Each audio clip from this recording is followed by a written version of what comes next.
Jadu alifika na kusabahi wana. Hii staili ya kushangilia, sijui walikuwa wanashangilia nini. Jadu anaonyesha mikandamizo, mikono juu, atarukaruka kidogo. Punde si punde, Jadu akashikwa na bumbu wazi. Huyu ni Zai Morocco ndani ya uwanja mbele ya vipara viwili kwa vinafuatilia nini kinachoendelea kwenye dirisha la usajili la Msimbazi, lakini Latifa alikuwa akideka kitafuna zake kucha. Jadu kichwa kinawaka mpaka anakuna kofia. Hayo yaliletwa na Zai Morocco. Zai alizungumza mengi. Jadu akataka kujitetea kwa nini anamtesa Latifa, na Zai anavyosema ni kama anachamba vile. Mlinzi huyu anafaa kuwa fullback namba 5 wa mtaani, maana aliwazuia watu wengi kupenya hapa.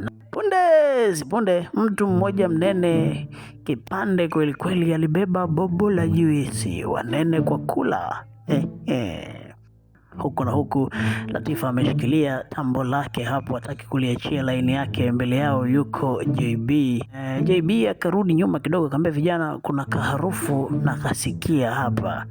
Ni nani? Ni wewe mzee mwenye upara? Haya, boli liliendelea. Meja Isa Muyo, matokeo mnayo bwana we.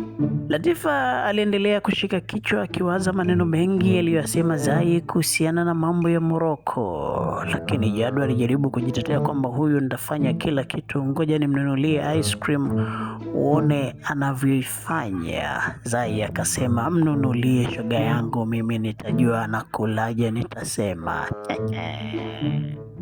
Vablo kataka kuomba juisi kidogo akapewa. Zai ameshuhudia shoga yake Latifa akipewa ice cream, na huu ulaji ni ulaji gani Latifa? Unakula, unanyonya, unamega. Ana mega bwana. Haya, huyu ni Asha sijui ana stress ya nini ya Rabi Toba. Yule kibonge alitishiwa na mlimbwende juu ya juisi, akasema unitishi. Kaenda zake na kwata lake la kisambusa, kwata sambusa. Na hili ni pozi la watu wenye passport ya Casablanca Morocco. Zai mama we.